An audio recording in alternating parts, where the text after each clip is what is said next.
안녕하세요. 방콕에서 부동산 에이전시 운영 중인 공아지입니다. 제가 예전에는 유튜브에 댓글창을 열어뒀었습니다. 그러다가 어느 순간 제가 댓글창을 닫아버렸죠. 닫은 이유에 대해서는 제가 설명을 여러 번 드렸기 때문에 다시 이야기하지는 않겠습니다만, 당시에 제가 댓글을 열어뒀을 때 가끔 댓글로 물어보는 질문이 있었습니다. 뭐냐면, 투자가 아니라 이주와 실거주를 위해서 콘도를 구매를 할 때는 어떻게 계획을 잡고 하는 게 좋냐는 것이었습니다.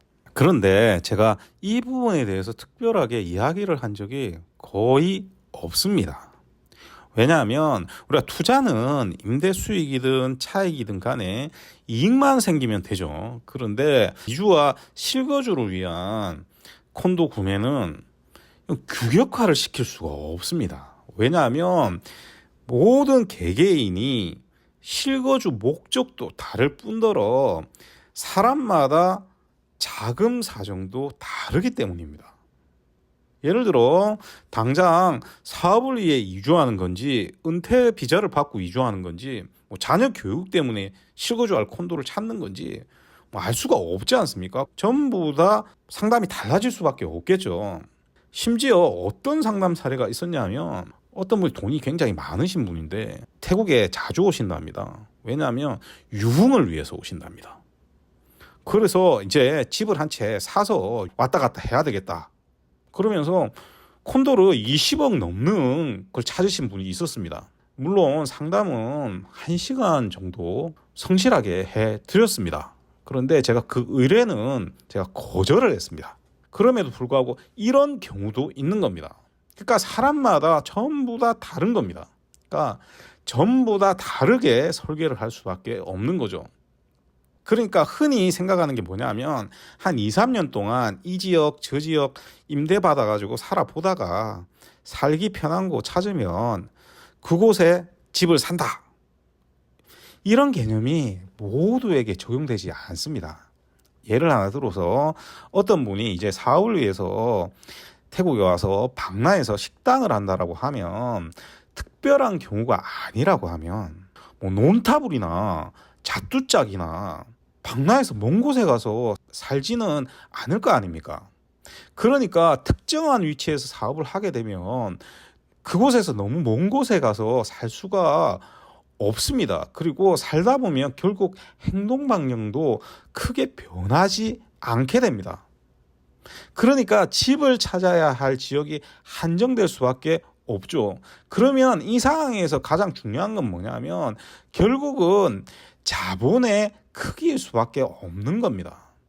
간단하게 임대를 받아야 하는지 집을 사는 게 나은지는 결국 얼마나 자본이 여유롭게 있는지가 가장 큰 영향을 끼치게 될 수밖에 없습니다.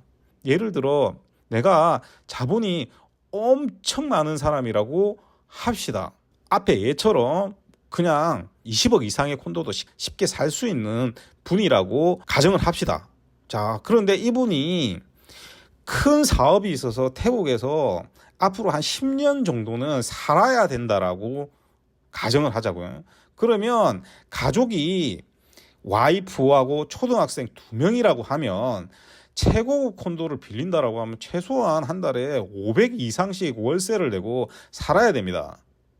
그러면 이분 입장에서는 그냥 개인 자금을 해외로 이전도 좀 할 겸 집을 사는 게 더 나을 수도 있습니다. 그리고 이분이 미국 영주권자라고 하면 미국의 계좌를 가지고 있을 거 아닙니까? 그러면 태국은 자기 통장으로 이체해서 아들 이름으로 증여도 가능합니다.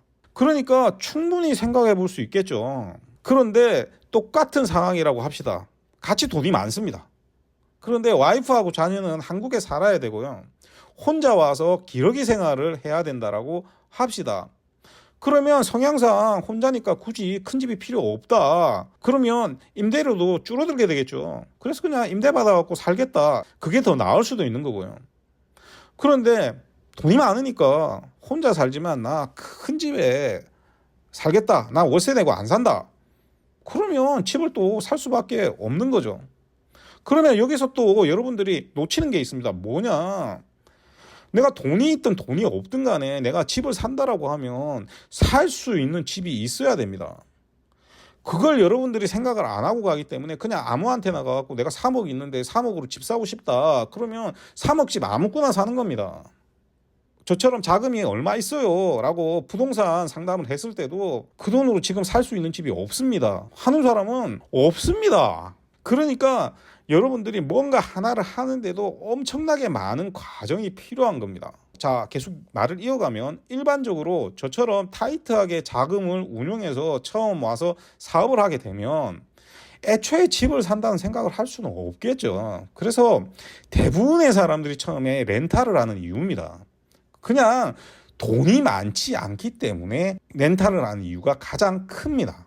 자, 가끔씩 이런 분들 계십니다. 부동산 상담을 하다 보면 자기가 실거주 할 건데 가격 좀 떨어져도 되고 나중에 안 팔려도 상관없다. 이런 분들 계시거든요. 사실 이런 분들이 처음에 말만 그러지 상담해보면 정말 그러고 싶은 분 거의 없습니다. 왜냐하면 그런 분들이 저한테 와서 상담을 받아야 할 이유가 있겠습니까? 저처럼 까다롭게 뭔가를 찾아갖고 주고 까다롭게 일 진행을 하는 사람한테 와야 할 이유가 없잖아요. 정말 그런 마음을 가지고 계신 분이라면 제가 사지 말라고 여러 가지 이유를 드는 콘도들 있지 않습니까? 그 콘도 사도 상관없잖아요. 그리고 한국 분들은 사는 동선이 거의 비슷합니다.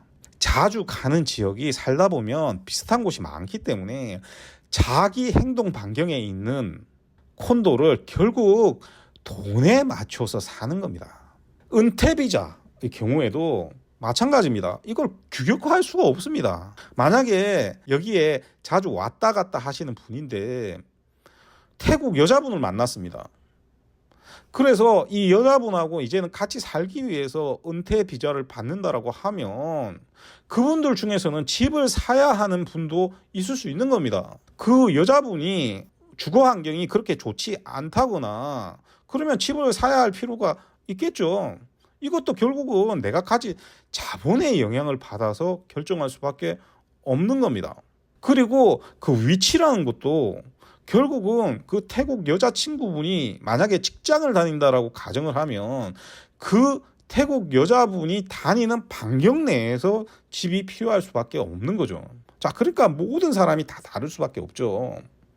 자, 그런데 이런 경우도 있죠. 은퇴비자라고 하면 이제 자녀들 뒷바라지 할 필요가 없는 부부가 은퇴비자를 받아서 방콕으로 이주를 한다고 가정을 해봅시다.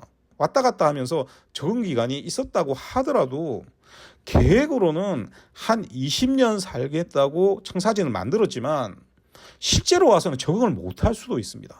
그래서 실제로 은퇴비자 받고 오셨다가 돌아가시는 경우 꽤 많습니다. 그런데 이 경우에는 집을 사는 게 그렇게 좋지 않겠죠.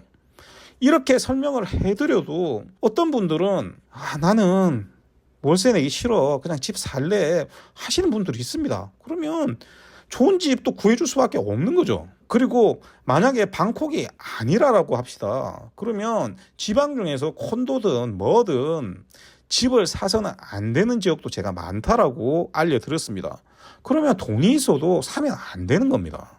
자, 그런데 이렇게 몇 가지 사례를 들었지만 이 사례들 중에서 비슷한 상황이라고 치더라도 개개인의 사정이 더해지면 그것도 규격화될 수가 없기 때문에 다른 설계를 해줘야 됩니다. 자, 그래서 이제 진짜 중요한 얘기를 한번 해봅시다. 이주를 생각하시는 분들과 상담을 해보면요, 더 중요한 부분은 뭐냐면 불안감입니다. 잘 모르는 곳에서 뭔가를 진행을 해야 할 때 막연하고 그 과정이 굉장히 힘들죠. 사람들은 쉬운 길을 가려는 습성이 있습니다. 그렇기 때문에 잘못된 길로 들어가는 경우가 정말 많죠. 그렇기 때문에 더 불안한 겁니다. 왜? 그걸 알고 있기 때문에. 그런데 막상 해보면 또 그게 안 되는 겁니다. 그러니까 제가 부동산 에이전시를 한다고 하니까 이주를 계획하시는 분이 주거 부분을 떼서 불안한 부분을 물어보는 겁니다. 그런데 상담을 해보면 집을 사고 말고 물어볼 단계도 아닌 분들이 절반 이상입니다. 자, 그런데 이건 여러분들 탓이 아닙니다. 왜 그러냐면 정확하지 않은 정보들이 너무나 많고 모든 부분을 따로따로 떼어서 정보를 얻고 있기 때문입니다. 예를 들어서 부동산은 저한테, 법인 설립은 누구한테, 또 사업은 뭘 할지 어떤 브로커한테 이렇게 전부 떼놓고 일을 하기 때문에 결국 일을 진행하다 보면 전부 일이 따로 놀아서 더 불안해지는 겁니다. 근본적으로 돌아가면 내가 한국에 더 이상 살기 싫어서 이주를 원한다라고 했을 때 준비 과정에서 모든 것이 불확실하기 때문에 그냥 불안할 수밖에 없기 때문에 결정을 빠르게 할 수가 없는 겁니다. 그 과정에서 대부분 포기하는 거고요.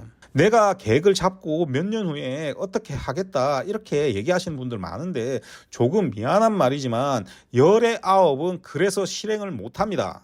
그리고 실제로 실행을 하면 앞에 얘기했듯이 불안감 때문에 현지에 있는 누군가를 알게 되면 쉽게 그 사람에게 의지해 버리게 됩니다.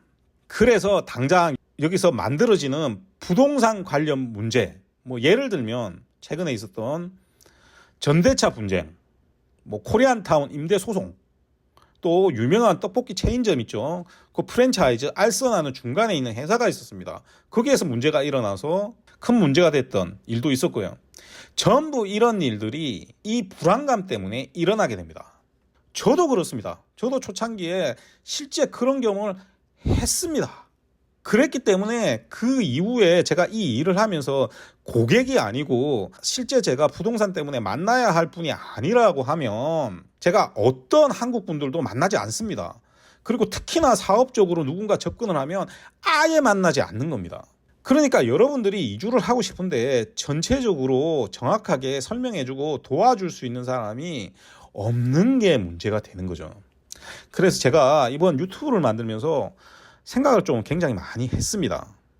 제가 걱정하는 부분이 뭐냐 하면 제가 만약에 이주 컨설팅 상담을 여러분들한테 해드리게 되면 또 이상한 사람들이 마구 꼬일까 봐 그게 걱정인 겁니다. 저 같은 경우에 변호사도 있고요. 법무사도 있고 뭐 비자하는 사람도 있습니다. 그리고 제가 부동산 에이전시 하는 사람이니까 뭐 대부분 필요한 것들을 할 수 있겠죠. 어차피 법인은 법무사가 커미션 제시하고 받고 진행하면 되는 거고요. 저한테 비용이 발생하게 되는 일이면 그 비용 발생한 부분만 동의받고 일을 진행하면 되는 겁니다.